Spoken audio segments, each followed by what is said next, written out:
Dice Tower Tonight, episode 88. Recommendation Deliberation.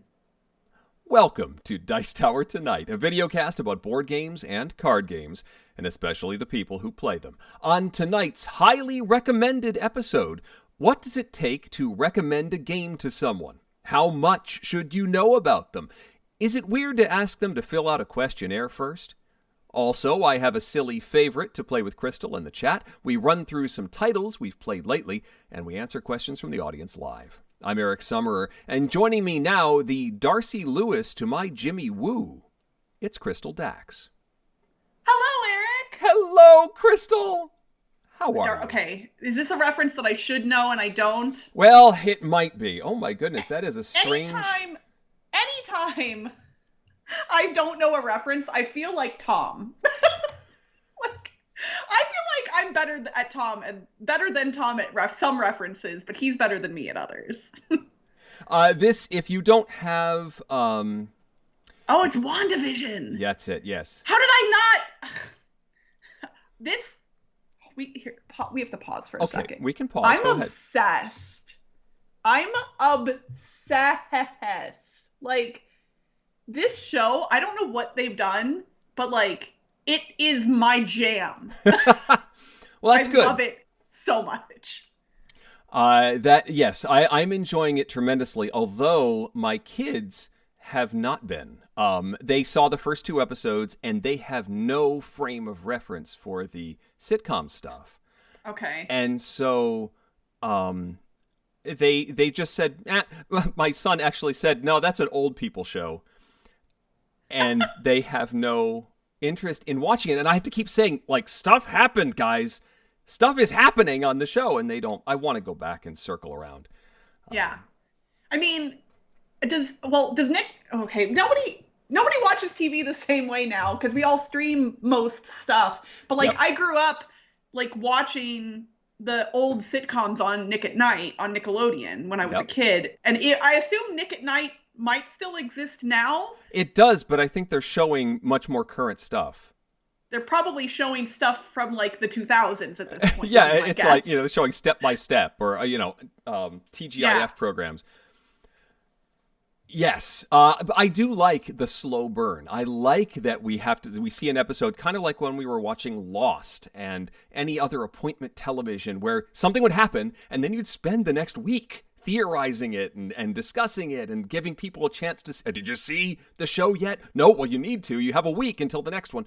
And all that discussion is cool. I really like it.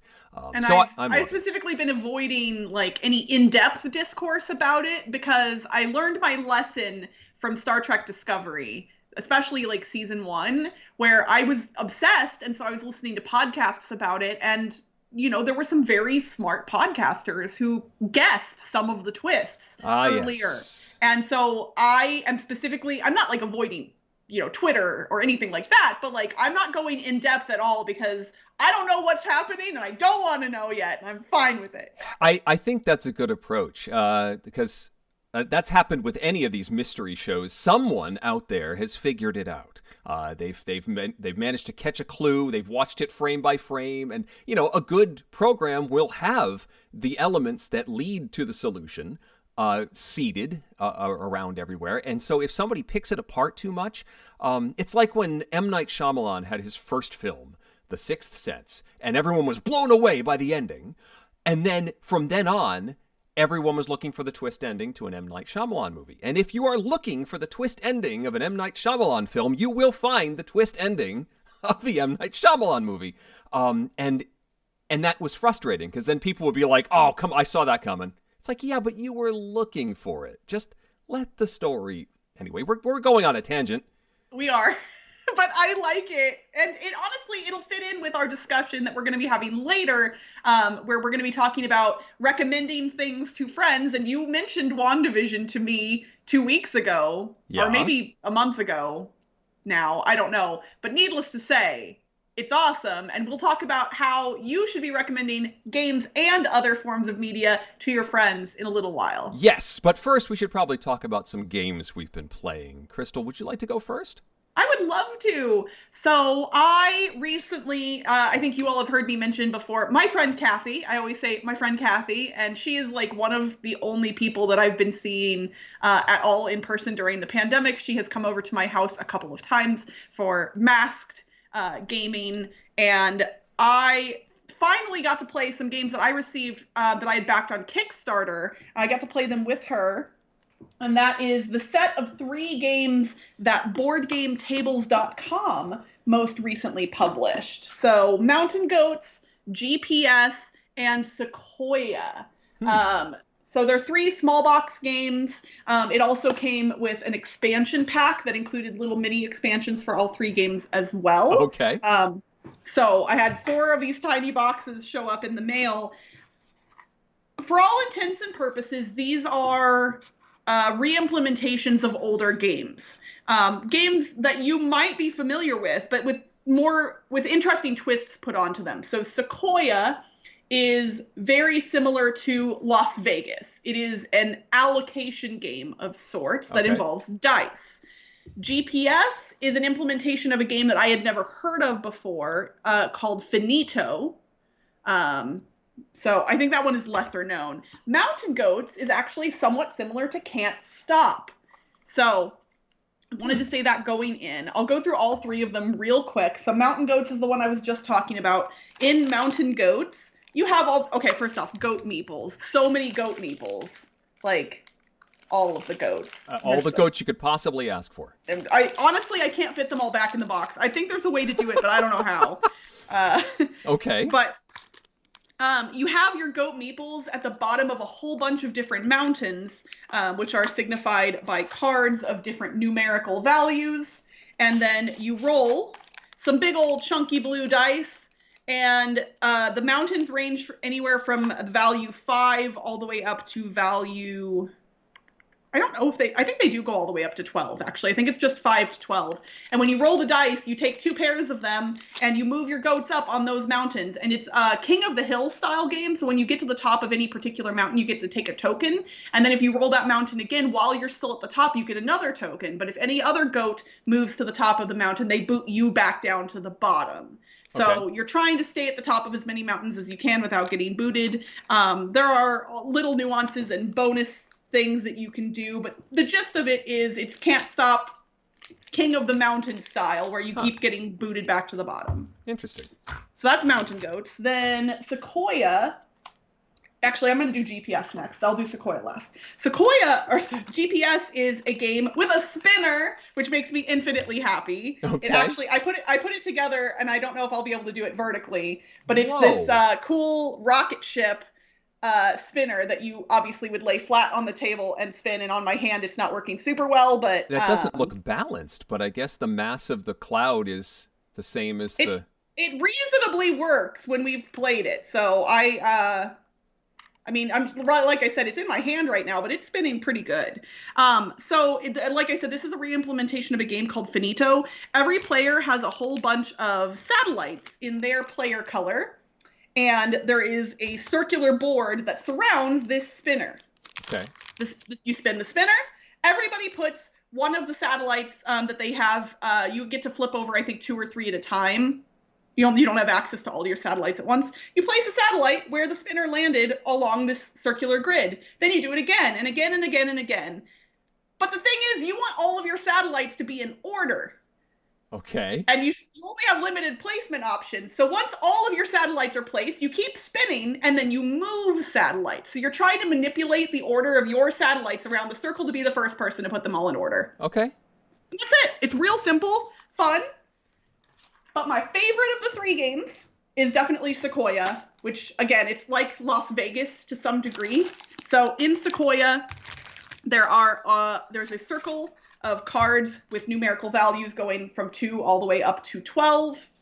And everybody has these little leaves in their player color, along with dice. You have 5 dice total, and simultaneously all players roll their 5 dice secretly, split them up into 2 pairs and 1 single die. And then based on the 2 pairs that you selected, you get to place 2 of your leaves on those 2 cards out in the circle. And at the end of the round, you will get either the big points or the little points for any given tree based on if you had the majority of tokens there. So it's like Las Vegas, but different because you're not placing the dice. And then what's really cool about this, instead of ties just going away like they do in Las Vegas, you actually roll for tiebreakers after the fact. So you score everything and then go back and resolve tiebreakers by rolling the dice again until somebody has majority. So that's an interesting twist on the concept. It's so much fun. The expansions for all 3 games add in little new abilities, and the one for Sequoia actually adds in negative point tokens that you want to have majority so you can avoid getting those, which is really fun. All right. So far, there has not been a single game that's come out from BoardGameTables.com that I haven't loved. Like, really. Like, everything that they've produced I've enjoyed. And all I know is I should have backed Loot of Lima on Kickstarter, I guess, because that's the only one of theirs that I haven't backed. And so far, everything else has been a hit. But yeah, as far as light games go, all of these would fit in my quiver very easily, or my bolt. Yeah. The boxes look a little chunky, but the components would lay out really nicely if I wanted to put them in. I love the art on the front of those boxes. That's really slick. Yes, the art is by Daniel Profiri and Anka Gavril for all 3 games. So it's a neat little consistency, like the stylistic. Same artists for all 3 games. I'm digging them. I think they're fun. I'm not sure. I assume you can buy them directly from BoardGameTables.com at this point. I got them through the Kickstarter campaign, but yeah. I wonder at this point if BoardGameTables.com sells more board game tables or things that aren't board game tables. I mean, they have a lot of really, really good games. Yeah. And Sterling likes them as well. He really wanted to jump in with that. He did. QE, Bites, On Tour. Those are all BoardGameTables.com. And they're all great. Yeah. So I only have 1 game to talk about. I will have to that's reasonable. I'm going to have to do 2 next time just to catch up. This one just arrived from Scorpion Masqué. Zombie Teens Evolution. This is actually an extension. It's not an expansion. It's a whole standalone game, but it is a continuation of the ideas that came from Zombie Kids Evolution, which is a similar concept. This is a cooperative game. A cooperative zombie fighting game in which you are trying to collect the ingredients for a zombie cure. I don't know if you knew this, Crystal, but the cure for zombieism involves medicine, obviously. I mean, that makes sense. Donuts. Okay, yeah, that reads. Ketchup and popcorn. And you need all 4 of those things in order to cure anybody of being a zombie. So your job at the beginning of the game is to collect those 4 things. You've got a map, and I'm going to not break it as I unfold the board. I'm never going to live that down, literally ever. You have to be very careful when you're opening up boards. It's a very simple board, and it's actually a pretty simple game.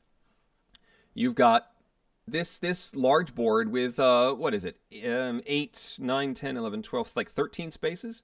Yeah. So you've got the center space, and then you've got 2 along each of the edges, and then the corner spaces. And those corner spaces are where the crates are going to start. And on your turn, you're going to roll a die that has some symbols on it. There's some question marks that are going to cause an event to come out, which may change the rules or cause crazy things to happen. Then there's one of each of the 4 colors that represent zombie hordes. And if you roll, say, the red zombie horde, you find the red manhole cover right there, and you bring the red zombie horde out there. If the red zombie horde is already out, it has to move along the footprints. And if they get to a building, then they overrun the building. You put a little tile over it. It looks like this. This would be the blue building. So you'd cover that, and it stays that way for the rest of the game. If a zombie is already on an overrun building, there's a trampoline which bounces them to the next building in sequence, and they will overrun that one. If all 4 buildings are overrun, you lose the game. So you don't want that to happen. But now, once you've brought zombies on the board, you can move your nicely illustrated standee, one of your teens, around the board, and you get 2 actions. One of them is move. You can move to an adjacent space. You can knock out a zombie horde. It doesn't explain how they do it. You spend an action and you've knocked out the zombie horde. They come off the board and they may come back in the future. And the last thing you can do is to move those crates. But you can't move them alone. You have to work together with your teammates to have one person with the crate and one person next to in an adjacent space to pass it. And you can be the one to initiate on either side of that transaction. But it means that you have to sort of chain it to get it into the high school in the center of the board in order to complete that crate, have that stored for your one of 4 objectives. And that's basically the game. However, the reason it's called Evolution is that there's a whole bunch. I'm trying to dig them out right now. This is a stack of envelopes that are evolution envelopes. And as you complete games and complete objectives, and not just in-game objectives, let me get my hands free so I can get the rulebook in front of me. Here's the rulebook. So in the back of the rulebook, or on the back of the rulebook, there are all these tracks. And you have stickers that you will place along this path. You get to do one sticker when you play the game, whether you win or lose. Every time you play, you are making progress along the track. However, you will also gain stickers if you complete objectives. Where's the page with the objectives? Here we go. So win a game is an objective to start off, but then it becomes like win a game with every player using the move action twice in one turn, at least once during the game. Win a game with no overrun buildings. They're like video game objectives, sort of trophies. And in fact, it's a trophy sticker. And when you get a cluster of these, you also get another sticker, which goes up on here. And as you fill up these tracks, you will open up those envelopes and evolve the game. You also get the opportunity to name the characters in the back of the book. Every time you play it with a new person, you get to put down the name of the person you played it with, and that's an achievement. A whole bunch of stuff that, mini missions to complete whilst you're playing the game. And I know that those envelopes are going to make the game more complicated and add new rules and all sorts of stuff. In fact, there's 11 standee bases in here, but only 4 people. Ha! A clue. So that means something. The kids really liked this. They tell you that when you get a crate into the high school, you have to give a fist bump. I think my son named the character I showed you. What'd we name him? Boom Boom. Where'd he go? His name is Boom Boom. And we did like a Boom Boom chant every time we got one. Like Boom Boom Rocket, go! It was adorable. They liked it. I haven't gotten them to do another round yet. So I haven't seen where this evolves. We should have the first envelope opened on the next play. It will take a couple of plays to get to that point. But I'm excited to see where it goes. It is simple enough and quick enough that you could easily pull this out and play it. And I really I played Zombie Kids Evolution as like a demo, but this is the first time I've had my own copy that I can actually do it. I think you do need to do the evolution and the logging and the stickers and stuff. That's the way this is meant to be played. But you could certainly reset it when you're done and maybe start over, take your own notes, whatever. And they tell you that all those extra rules, you can just ignore them if you're playing with new players. So it's not quite Legacy, but it does evolve, which is pretty cool. Zombie Teens Evolution. We like it.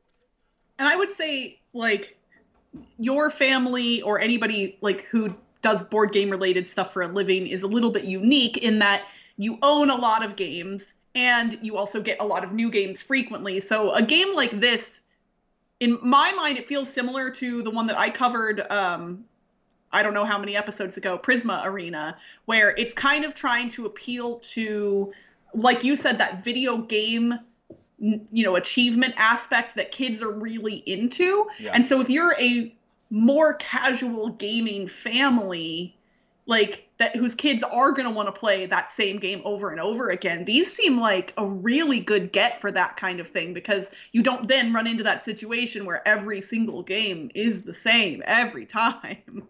Yes, and I like how it's so simple right now that adding more complexity with more envelopes shouldn't be a problem. I think it will still be totally, achievable for the kids to understand. Oh, I forgot to move the resources. They're still sitting on my desk.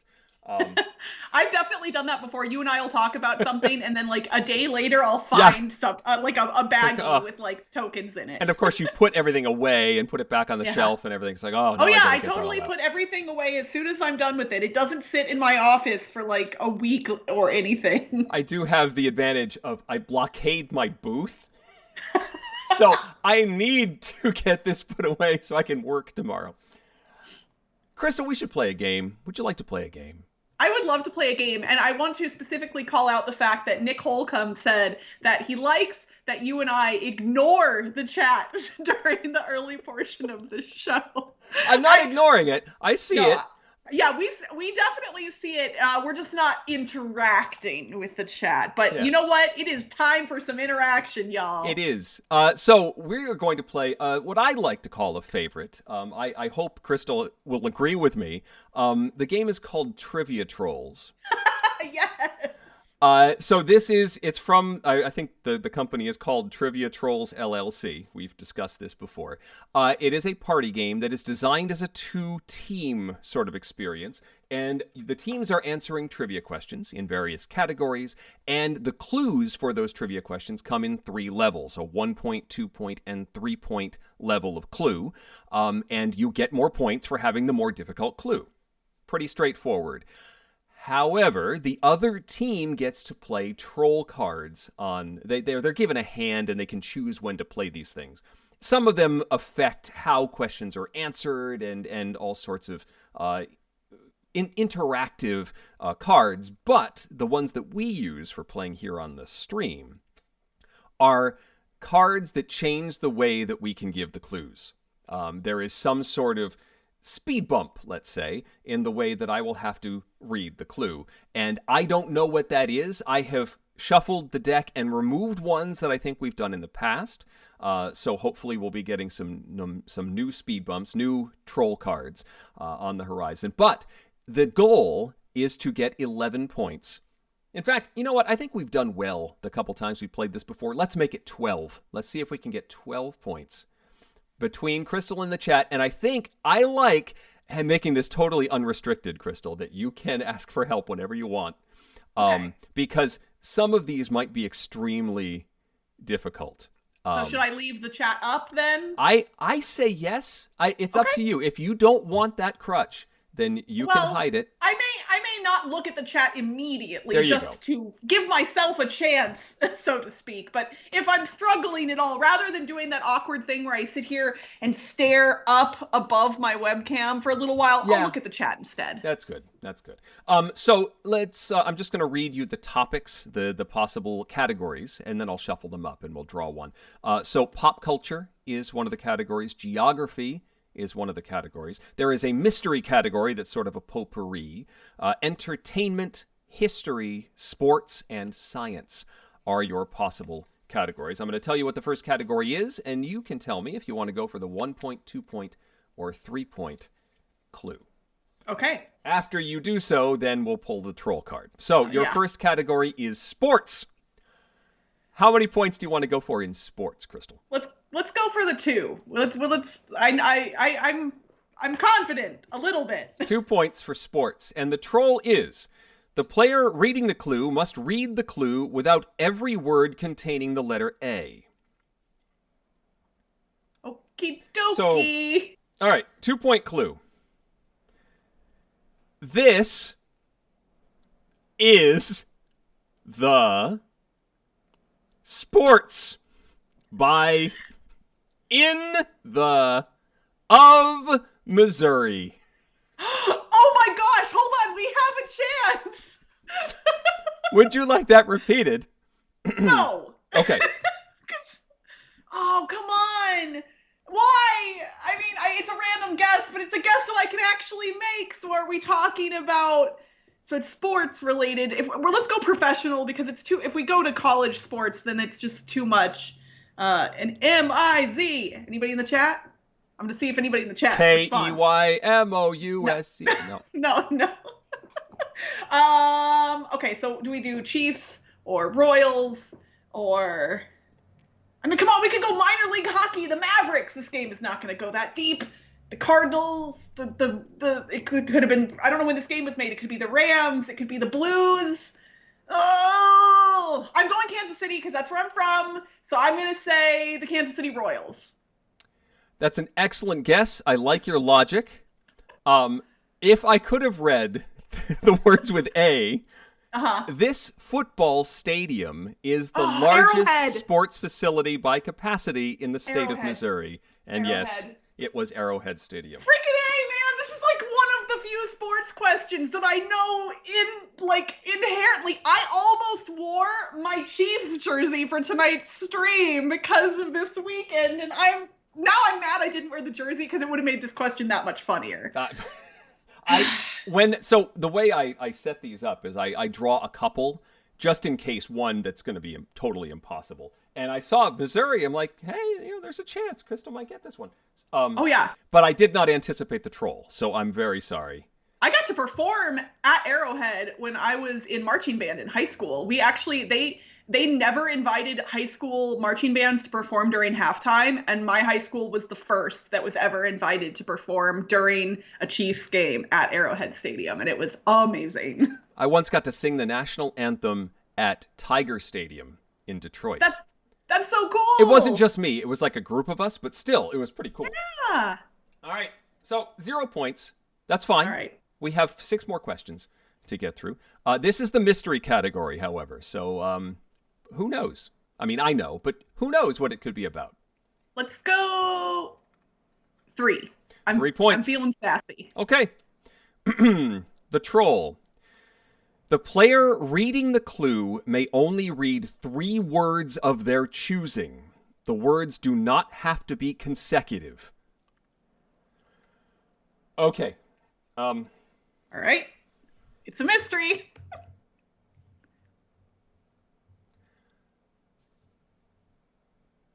Okay.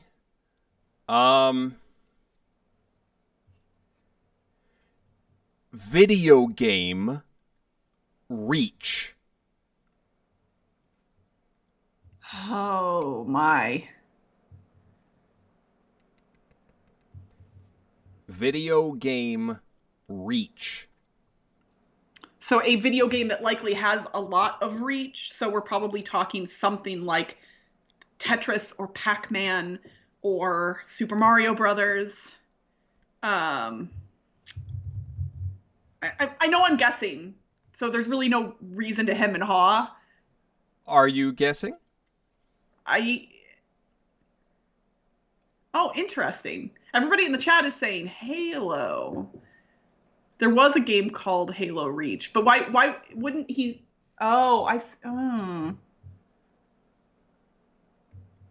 You know what? I'm going to go with chat because then I can blame them. Halo. Halo. Yay! Or I can give them credit for being awesome. Titles of this video game series include Combat Evolved, ODST, Infinite, and Reach. Wow. And so I had to go for video, because you weren't in the video game mode, but video game, and pick the one title that maybe was unique enough that chat got it. That's totally chat. Yeah, that's awesome. I've only played Halo a very tiny bit, and my handle was Easy Kill, to give you an idea of how good I am at that game. I was never very good at Halo either. But that got you 3 points. Congratulations, Kristen. Good job, chat. All right. Next question. Your category is pop culture. 1, 2, or 3 points. Oh, let's go 3. 3 points. Okay.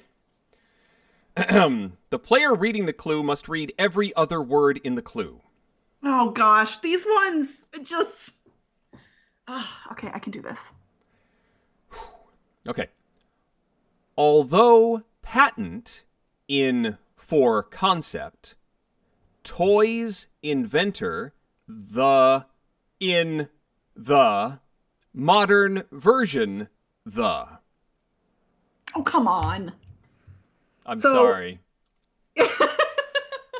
Okay, so we're talking about a toy that had a patent that has been brought back. The thing that strikes me immediately is Easy Bake Oven, because I know there have been multiple iterations of it because it was super dangerous with like the heating element and things like that. I mean, you've got other classic toys, but that's the one that comes to mind. Gator Dave says Pet Rock, Rubik's Cube. Yeah, I mean, these are all. It's definitely going to be an older toy of some kind, I would imagine. Okay, nobody is getting a consensus in the chat, so I'm just going to say the Easy Bake Oven because that's the one that came to mind. I mean, again, I like your logic. You had no chance on this. Okay. So the clue was, although a patent existed in 1993 for the concept, this toy's accepted inventor created the Torque Bar in 2014, the first modern-day version of the toy. So even with that, I don't think you could have gotten it. No, the Torque Bar. This toy, which gained popularity in 2017, was promoted as a tool for helping kids with ADHD relieve anxiety. Fidget spinners. Fidget spinner is correct. Okay. That was the 2-point clue, but the third one... Gotcha, yeah. Two, we would have... I mean, I don't know what it would have been like with every other word, but... Yeah. All right, that's fine, that's fine. We have plenty of time. Plenty of time to get... History is your next clue. Oh, no. 1, 2, or 3 points? We'll go 2. 2 points. Okay. The troll is... The player reading the clue may not read the clue. Instead, they must text the clue using only emojis. Okay. All right. You've got my number. Okay. Give me a second. All right. Hang on, I just unplugged my... Yeah, unplugged my computer. Well, what's funny is we can still see you. It switched to a different camera. Okay, it's all better now. Okay. I was like, we're going to get real-time texting viewed from above. I kicked the webcam plug out. Okay. So this is where I probably should say that I am not an emoji user, so I'm going to have to do a little bit of scrolling here. Okay. To figure this out. If you have an iPhone, you can type in a word, and then if there is an emoji version of it, your iPhone will suggest that emoji for you. Ooh. So you can use that. No, y'all, I'm going to show you. Don't worry, Cora Lou. I'm going to hold my phone up so you all can see what Eric texted me. Or he can hold it up too, I suppose. All right. So I got that. Nope, that's not going to work. I mean, we haven't texted each other in like 10 days, so. There's no emoji for that? Sometimes there is. It might just be a different word. I will not give away Eric's phone number, I promise. It doesn't show phone numbers. It just shows names. I need more than... I need more than one emoji.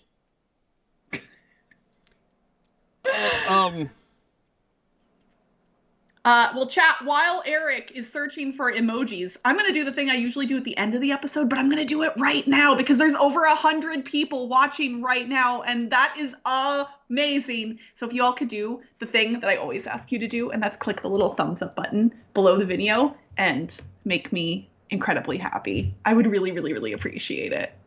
I hope you all are enjoying the show. Eric and I have talked recently, or tweeted on Twitter, that like this show is honestly, it has been kind of an anchor, a touch point for us over the course of the past year. And somebody tweeted that they were watching the old episodes from back in March, and that it was, a little bit sad to watch those episodes when everyone was a little bit confused and scared and uncertain, but we were hopeful that things would, get better quickly. I know for me personally, when we were doing those episodes in March and April, that my husband had just left me, but I hadn't really told anyone yet. And so I would be scared to watch those episodes to see what I looked like. But I don't know. I think I was keeping those emotions fairly well buried. But oh my gosh, so many of you clicked the like button. Wait, somebody just unclicked it, I think. It went from 39 to 38. I'm pretty sure. All right. Somebody... I think I sent you the best I could. Okay. I only got 2 emojis. Yeah, I know. All of that work for 2 emojis. I had to scroll a lot. Okay, well, there's nothing scandalous on my phone, so we'll hold this up. Now I'm going to find the thing I really wanted somewhere in here. This is what we got, chat. That's what we're working with. Okay. Chat might be able to help more than this.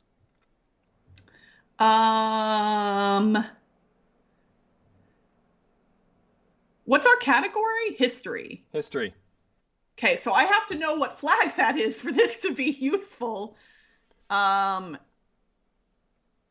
Ooh, Gator Dave. I like that. That could be the South African flag. And it's a person that's fancily dressed. Oh, you couldn't see for the reflection. I'll see if I can. There you go. Yeah, it's a little blurry though. Yeah. Still not all right. quite. Yeah, it's hard to do. Okay. So we'll say Nelson Mandela. Nelson Mandela's correct. Yay! Yes. Chat, good job. Well done, chat. I was hoping somebody would get the South African flag. But that's as far as I was looking for like leader or jail because that's. Oh yeah. But there was no jail emoji. Anyway. I mean, that's, whenever somebody needs to be bailed out, the jail emoji. Right. So we're up to 5 points now. There are 3 questions left. Okay. So we need a total of 6 more points. Yes. So I either go for 3 on all of them and hope to get 2 of them right, or I go for 2 on all of them and have to get all of them right. So it feels like I got to go for the 3s at this point. Science is your topic. We're doing the 3. 3 points. The player reading the clue must read it in their best Australian accent. G'day, mate.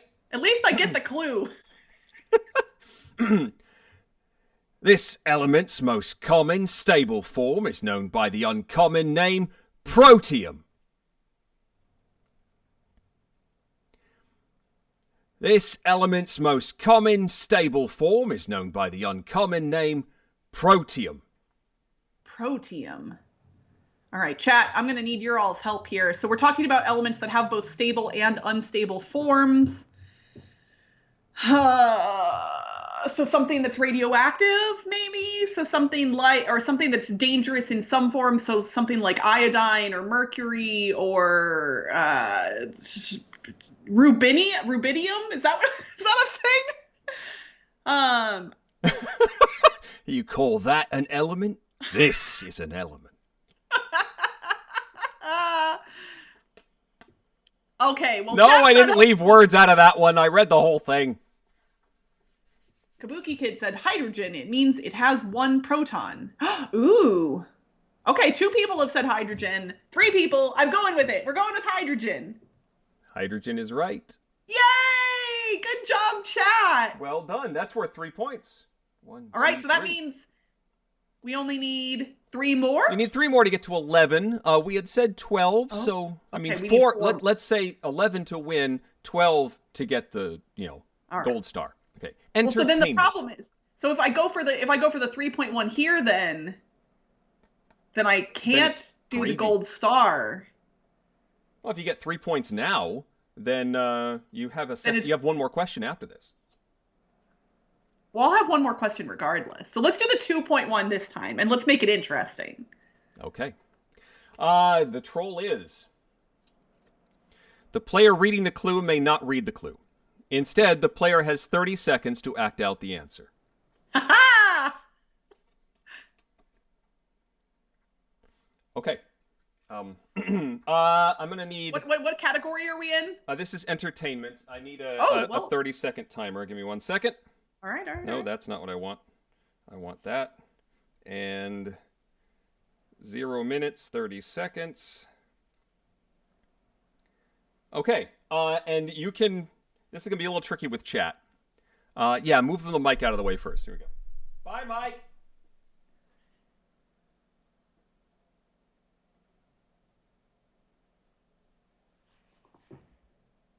Okay, you.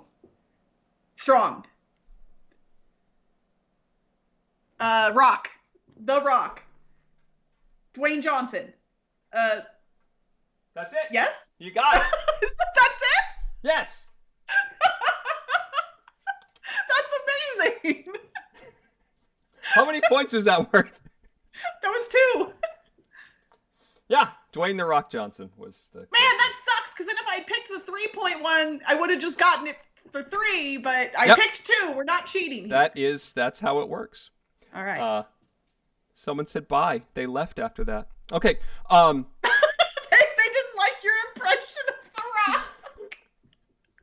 Geography is your last category. Why did I forget about geography? Yeah. All right, it's okay. I have the chat to help me, so we're going for the 3, obviously. You're going for the 3, so that's beyond glory. Oh, so 2. Okay, we'll go for the 2 then. Just 2 points. 2 points for 2 points to get 12 is what we're going for. Yeah. All right. The troll is.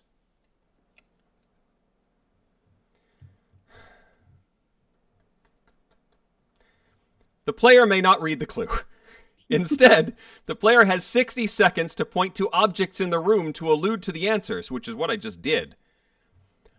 Objects in the room to allude to the answer. Oh boy. Okay. 60 seconds.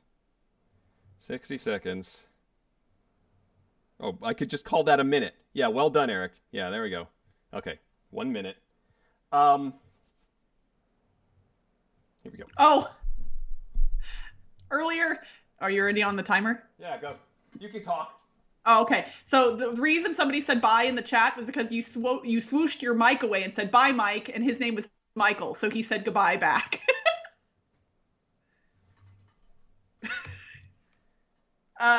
Beethoven, puppet. Oh, Beethoven. Music, piano, composer, frustration.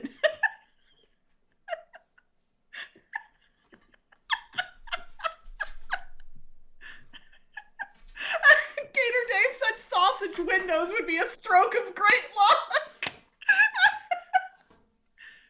Sausage? Geography, yeah. Like, Beethoven is from where? Austria. Vienna, Austria. Europe. Eastern Europe. Time's up. Vienna sausages? Stop. I like Gator Dave's suggestion. No, that's good. Yeah, he is from Austria. But I was going for German. I was looking everywhere for some sort of German game. You'd think I'd have a German game in here. You'd think. But no, it was Germany that I was going for. So I was pointing the bratwurst. Bratwurst, yeah. Nothing German in here. Oh! Dagnabbit.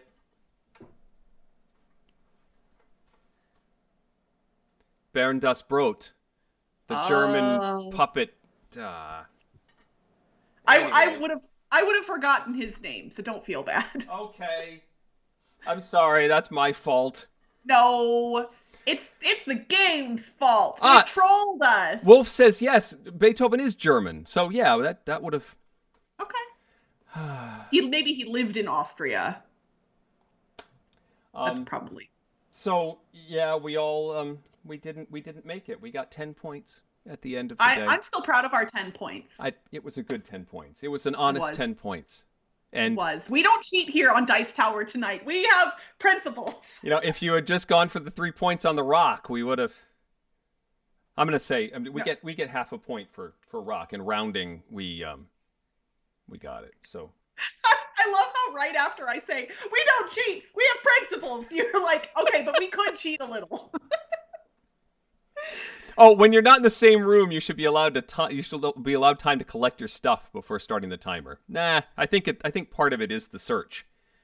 A little bit, but yeah, I mean, yeah, well, whatever. Oh, that was fun. I had a German CD over there. That would have worked too. Okay, anyway. Chat did amazing in helping me out. Thank you so much, chat. That's Trivia Trolls, at least our modified version of it. Always good fun. Thank you, chat. Always fun, for sure. So now we can move on to our discussion topic for this evening, which honestly I'm really excited about, especially because I think chat is going to have some really good feedback and information to contribute to this conversation. And that is about recommending games to other people. This is a thing that I think most of us in the hobby do frequently, but maybe not always as thoughtfully as we could. Yes, and it's actually something that we see a lot in sort of an anonymous circumstance. There's always posts on Board Game Geek or on Facebook of, hey, I'm new to the group and here are games I like. What other game should I get? I'm looking for a game for an 8-year-old. What should I get? And we often see the same things showing up in threads like that. And I don't know how useful it is necessarily to just blindly throw out a game without knowing more about someone. Or someone that you know that just says, I'm looking for a game. Recommend a game to me. And that's not necessarily enough information to give a good recommendation, because that can send people down the wrong path, or have them buying a game which could be expensive that isn't necessarily going to work for them. So what do you want to know from someone before you can give them a good recommendation? I mean, for me personally, so I've recommended games to obviously friends, but more specifically, like I've kind of curated lists of recommendations for coworkers pretty frequently, because they hear about the board game stuff that I do, and then they say, "Oh, I have a kid, or I have a couple kids. We really like games. Do you have anything you can recommend?" So what I always get from them generally is the ages of anybody who's going to be playing, not just the kids. I mean, I don't obviously need to know your age if you're an adult, but like How many adults, how many kids is grandma going to play, that kind of thing. What level of gaming experience they have, just generally, like, is it Monopoly and Candyland, or have they played Ticket to Ride or some other more hobby games that have become popular? The player count that they intend to play with most often, and if the game is for some kind of an event of some sort, like a birthday, or is it just casual gaming, the price of their price range for games, and also specifically how easy they want the game to be to learn. Because I think that's something that most people don't consider. Like, games sometimes are very easy to play, but not easy to learn. Yeah. And so that's something that needs to be considered, is like, once you're in a game, sure, it might be easy to play, but is the learning experience going to be easy for somebody who is not normally in the hobby the same way we are? Yep. Jeremiah brings up an interesting point, says the better information is, you like these games because why? You know, if somebody says, I really like Monopoly, why do you like Monopoly? What is it about that you like? Is it the trading aspect? Is it the sort of gambling, the investment aspect? And that can help you, head them in a particular direction. I also like adding to your questions, how long do you like to play? What's the attention span of the group? I've played with adults who, anything more than 30 minutes, they're going to get antsy. They aren't really going to be interested. Same with the rules explanation. Anything that takes more than 2 or 3 minutes to explain how to play, they're not interested. So that is also an important point to sort of get down before you recommend something that will go against what their preferences might be. Absolutely. And kind of like tacking on to what Jeremiah said about the reasons why they like games that they have played, I think you could also ask what they want to get out of the experience. Like, do you want to laugh? Do you want to just have fun? Do you want to just spend quality time together? Do you want to stretch your brain in interesting ways and make yourself think a lot? Because there are games across the spectrum of weights that do all of those things. Light games, heavy games, whatever. And so knowing what they want to get out of the experience might help you point them in a better direction as well. When in doubt, get a Vital Lacerda game, is what Gator Dave says. I don't don't necessarily. So, have you ever had a recommendation go wrong? Something that I know I haven't had recommendations go wrong, but I've had gifts go wrong where I have purchased a game for a family and then find out that it's still in shrink 2 years later, or that it just didn't go over well, or they couldn't understand it, that sort of thing. But has a recommendation ever gone wrong for you? I mean, if it has, I haven't been told, which kind of makes sense. I imagine if somebody bought a game based on a recommendation I gave them and then they didn't enjoy it, they're probably not, unless they're a jerk, they're probably not going to come back around and be like, oh man, Crystal, that game you recommended, it was a stinker. I guess. Like, I definitely have bought people games that have sat mostly unplayed. Yeah. And to me, that's not always a gauge of whether it was a good or bad recommendation. It might just be, some people don't play games as often as Yep. I think my mom actually bought herself a copy of the newer edition of Balderdash after she played it with me, and I'm pretty sure she's still never played her own copy that she bought, and she loves that game. But that doesn't mean it's not a good fit for her. It's just, she's never played her copy. So here's a question: have you ever been, back when we were hitting stores in person more often, hanging around one of the big box stores that happens to have a game department, and I know where this is going. Hoping maybe that somebody is going to come in frantically looking for a birthday gift, and you can come in and go, well, by the way, I happen to know some of these games. Can I ask you a few questions? Has that ever, one, has that ever happened? And two, have you hoped that maybe it would? I have been perusing the board game sections of, say, a Target. Yep. And I have had multiple moments where somebody else is in the aisle and there is a longing inside of me to engage them in conversation. Yeah. And not even that they're struggling, but just and I don't want to necessarily point them away from anything. I just maybe want to impart some of the wisdom that exists in my brain. I will say, I don't think I've ever actually done it. There have been multiple instances where I considered it. And if somebody seemed to be in real distress, I think I might have. But generally, I also recognize that it's not necessarily my place to tell a stranger what game they should buy, especially if they didn't ask for my help. Yep.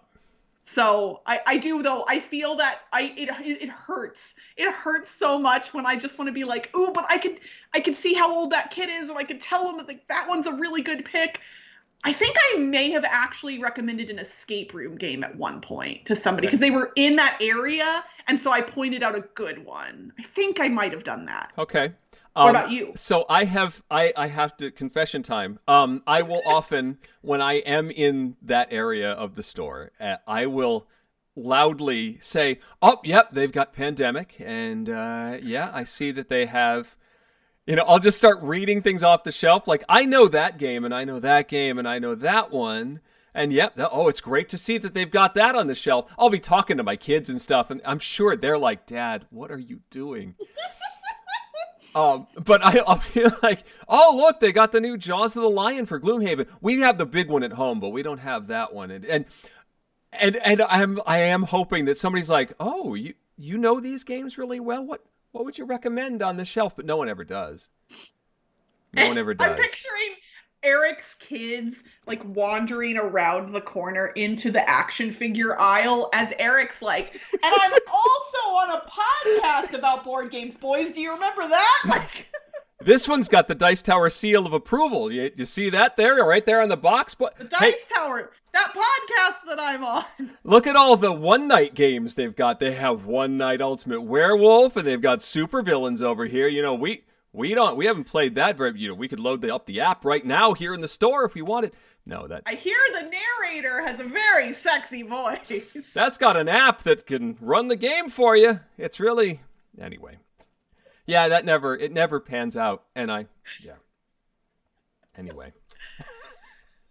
I hear the thing. What's really compelling about this hobby specifically is how strongly those of us who are in it want to share it with others. Generally, there are other forms of media that I consume that I will throw recommendations out to, but not like I'm not compelled nearly as much or as often, I should say, as I am by games. And maybe that's just because I consume a lot of games, but I love telling people about new games. I love it. Well, I think there's the hope by recommending a game that might be someone you can then play that game with. Even if it's somebody that you literally know you're never going to see this person again. But it's like, maybe I'll find out that, they really like games, and maybe I'll see them at a convention or something. Like, I remember my son had a play date with a friend from his preschool, and I was just chatting with the parents and discovered that they were board gamers. And like, I couldn't believe it. Like, oh, this guy knows Gloomhaven. He knows this. And like, wow. And then we actually got together and started playing games with them. And the promise of something like that to just happen to stumble upon board gaming friends. Yeah, you got to keep trying. You got to keep, fishing for more possible game players.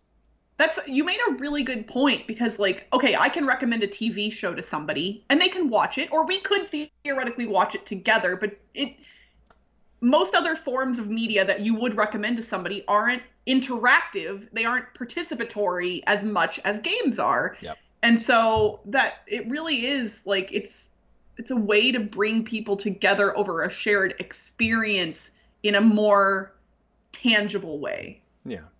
I mean, I think recommending anything to find out that somebody enjoyed your recommendation, I think is very rewarding. It's sort of like, you get the little achievement ding, like, oh yeah, and one that that somebody is getting joy out of something that you also had joy in, and whether you're or not you're at the table with that person, if you know that somebody enjoyed something that you recommended, then yeah, you feel like you're spreading the love, which is great.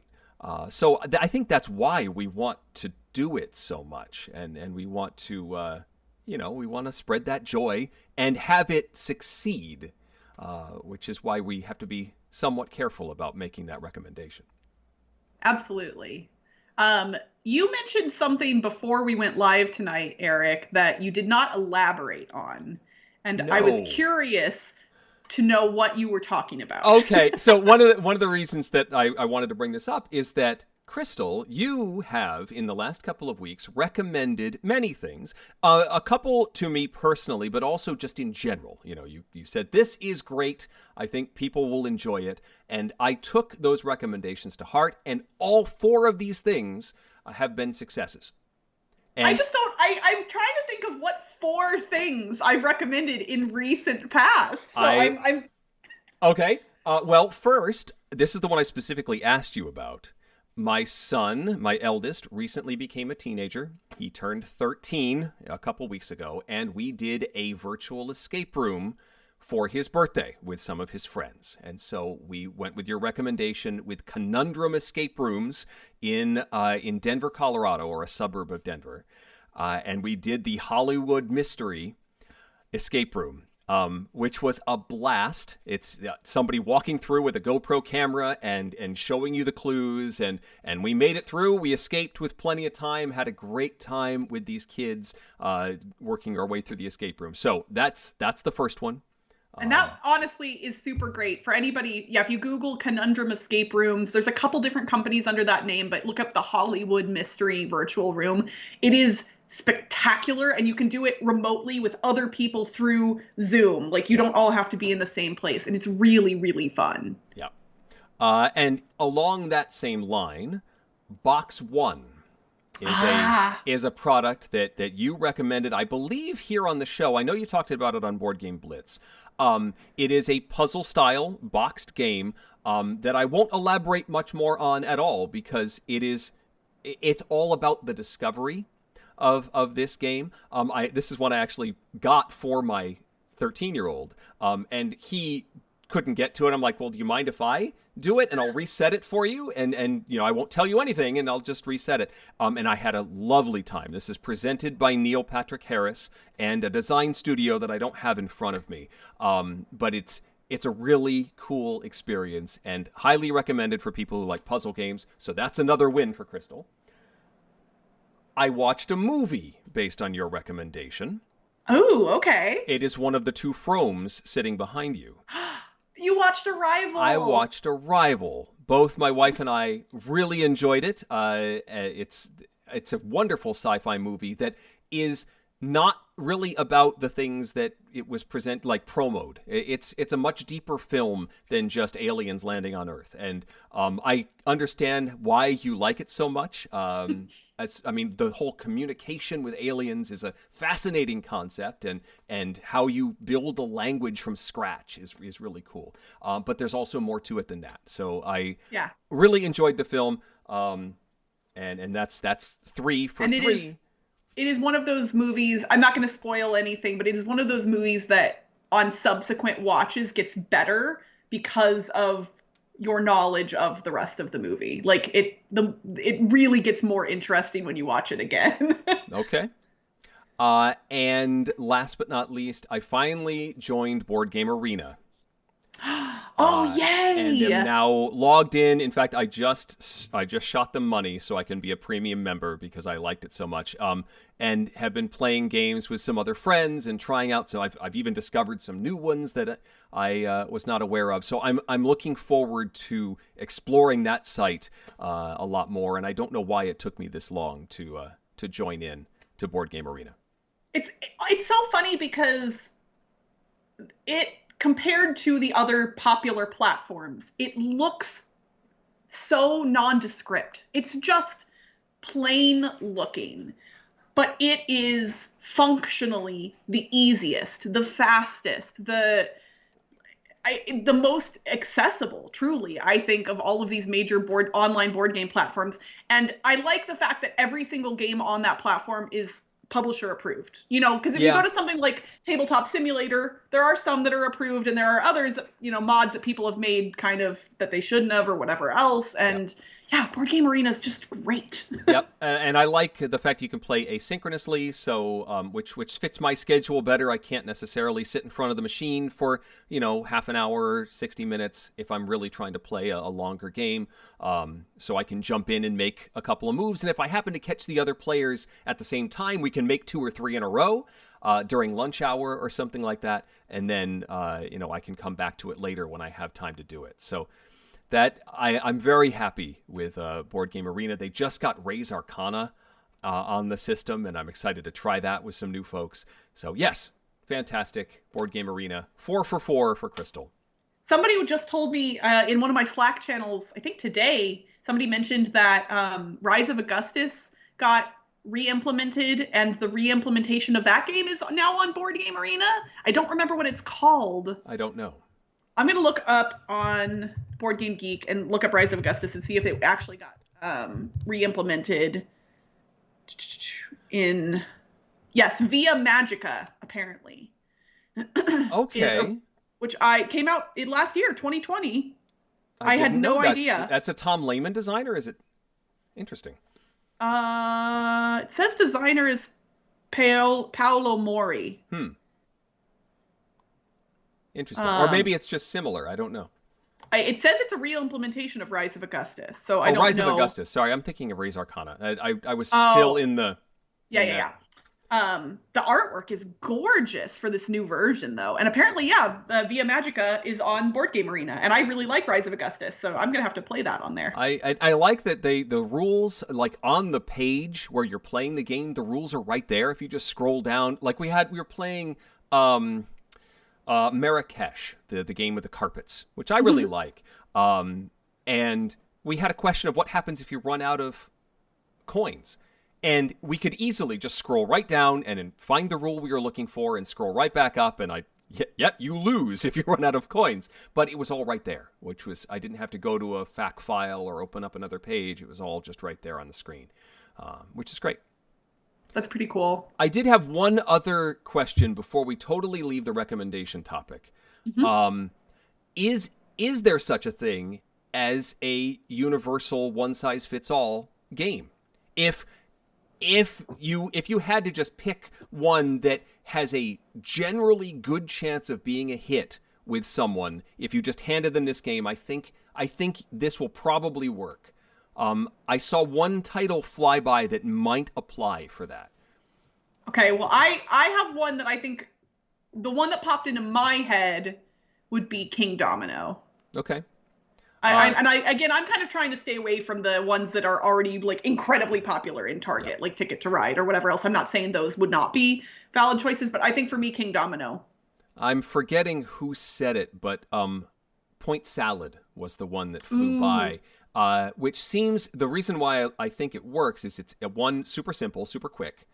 It has very clear, basic icons for understanding how it all works. But it has enough depth that you could play it multiple times and still find value in it and draw more people in. So I think if I had to just pick something on the shelf to give to this person here, Point Salad, I think is the. I think one. Point Salad is a really good one because a lot of people played board games as a kid, but I think even more so than people who played board games, people are familiar with card games. So if you show them this game and it's just cards, I think it's already less intimidating than a lot of other options. Everybody's played Uno or Phase 10 or Presidents or whatever, or Spades or Hearts. Like people have played card games before. So I think that's a really good one. So we can hang around for a few more minutes. Of course, Crystal, you have a yoga stream to get to later on, so we don't want to keep you too late. But there are some questions that have already sort of flown by here, and we can answer a few things if you're interested in asking anything you like of the two of us. Where was that? I saw. Have I played the Builders and Biomes Minecraft expansion yet? There was a Ravensburger game based on Minecraft called Builders and Biomes where you have this cool like mining mechanism with these wooden blocks. I forget if I showed this on the stream. It was a long time ago if we did it. I think I remember trying to balance it in front of the camera. Did. So you've got these blocks and you're mining them and using them as resources to do stuff. Apparently there's an expansion which I did not know about. It adds fun items. Do you want that expansion, Eric?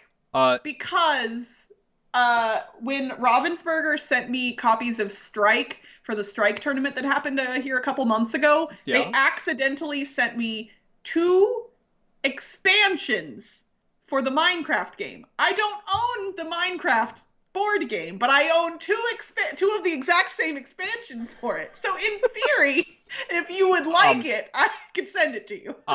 I would enjoy that. My kids really like Minecraft, like the video game. And I have nothing against the game. I just don't own it. And I was like, I asked them, what should I do with these? And they just said, figure it out. Do whatever you want with them. Okay, yeah, I'm glad I brought it up. No, that would be wonderful. I Shoot They Score asks, do you think the choices on sites like Board Game Arena and Tabletopia, etc., is overwhelming for new gamers? If so, how do you go about recommending those sites to them? I know that Board Game Arena, and one thing I really liked about it, is when you first log in, it says, find up to 5 games that you know, and then it will then recommend more games for you. So it won't even show you the full array of games on the site unless you ask for it. It will sort of say, here are 3 or 4 that we think you'll like.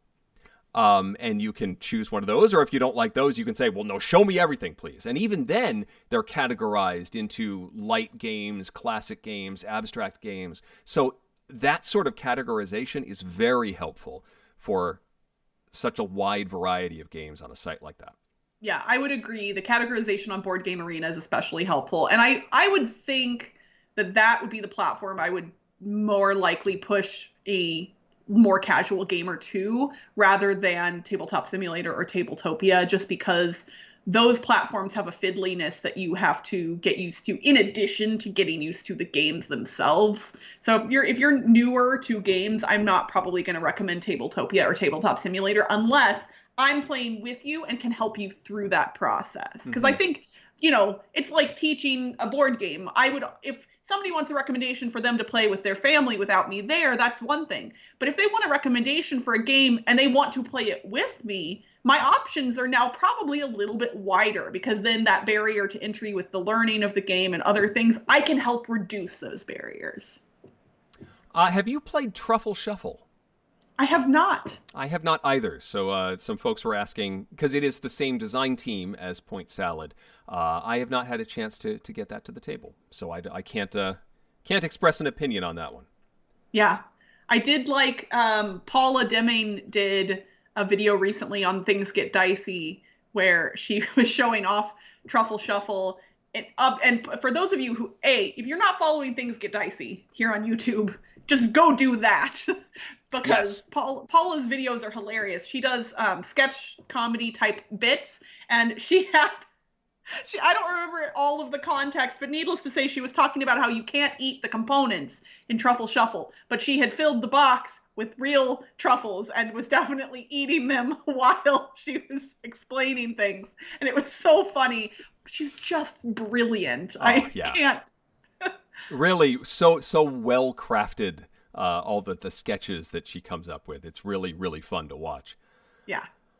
There was a question about, are we doing a most anticipated games of 2021 list? I have not put something like that together. I would have to do some significant research to get. I'm just moving day by day right now.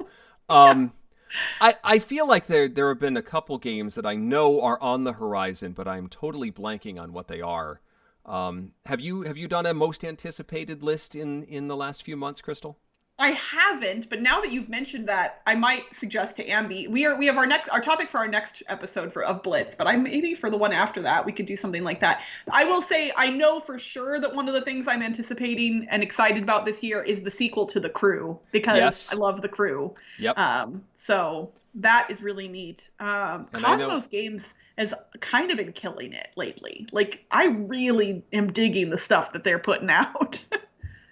Last Light is going to hit Kickstarter at some point this year, which is Roy Canaday's game. Ooh, is Dark Tower actually going to release this year? I mean, who knows? But I think the plan is for that to happen. So that's exciting.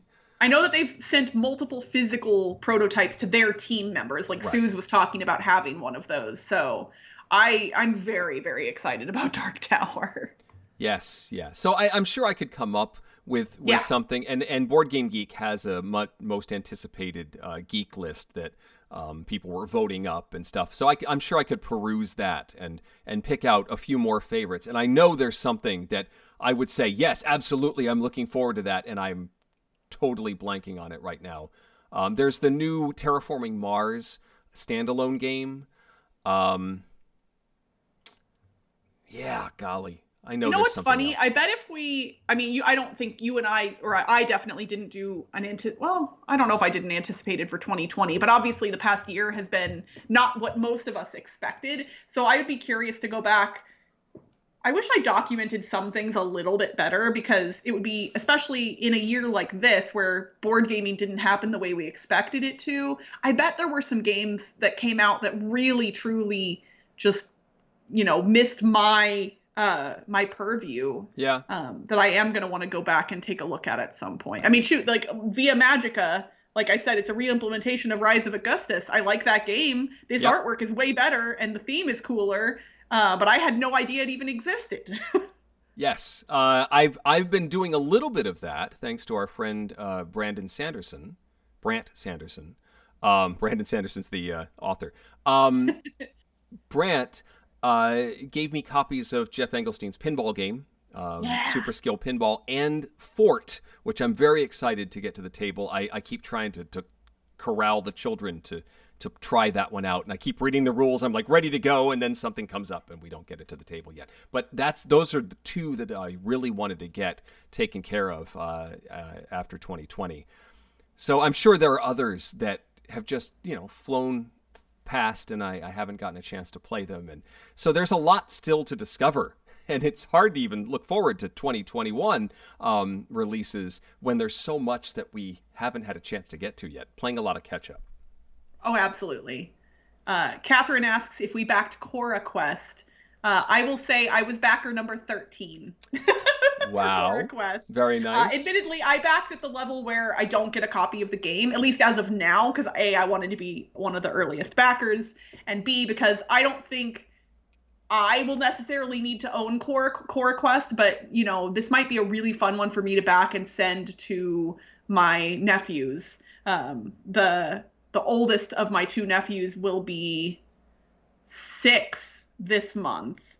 So he's really starting to get to that age where, games are more doable. He didn't really have the focus for them when he was littler. But I bet he could get into some Core Quest. I have some of the art. My youngest, the 9-year-old, and I did some art submissions for some of the game, and I know that at least one of them, one of our monsters, a pile of coins that is not coins, got into the game. I don't know if any of the others. There's like a fire goose, a flame spewing goose in there. There's some other neat little drawings that we made that I think may be getting in there. Speaking of which, I totally forgot. I got something in my stocking for Christmas that's been sitting on the desk, and I just never brought it out. It's it's the goose. It's a pair of socks, but you can also make them into puppets. Where's my goose? Oh, I don't know where the goose is not in my office. I put the goose somewhere else, apparently. I wonder if that's where we stop. That seems like a good stopping point. So to those of you who are in the chat, thank you so much for hanging out with us tonight. We've had a big crowd here this evening. I hope you all have enjoyed the show. We will always answer questions for you all anytime. You can email us. Eric will mention our email addresses in the outro shortly. They're in there. Don't worry, Eric. They're there. You had a look of panic, but I know your outro. I don't think I can do it from memory. But I have before. You've had to a couple times, yeah. Those were some fun moments. But yes, Eric and I will return in 2 weeks on February 17th at 6 p.m. Pacific, 9 p.m. Eastern. Eric, do you have any final closing thoughts before we wrap things up? Bratwurst is delicious. And on that note, I'm Crystal Dax. I'm Eric Summerer. And you've been watching Dice Tower Tonight. Thank you for watching. Promotional consideration has been provided by game publishers in the form of review copies of games. Crystal and I will see you in 2 weeks for another installment. Our show is supported by viewers like you. Thank you. The Dice Tower Tonight is produced by Crystal and me with assistance from Tom Vassell, Mike DeLisio, Roy Kennedy, Chris Yee, and Rob Searing. Fear of getting cooties from kissing is brought to you by Eclipse. Timothy Pinkham composed our theme, and hosting is provided by Cool Stuff Inc., where you can find great games at great prices at coolstuffinc.com. Give us your feedback on the Dice Tower Guild at Board Game Geek, on Facebook or Twitter, or by emailing us at crystal@dicetower.com or eric@dicetower.com. And don't forget to visit the other shows in the Dice Tower Network. Find something new at dicetowernetwork.com. Until next time, from all of us at the Dice Tower, have fun gaming. You remember, they were in there. Yeah, yeah, they were in there. Good night, everybody. Everyone.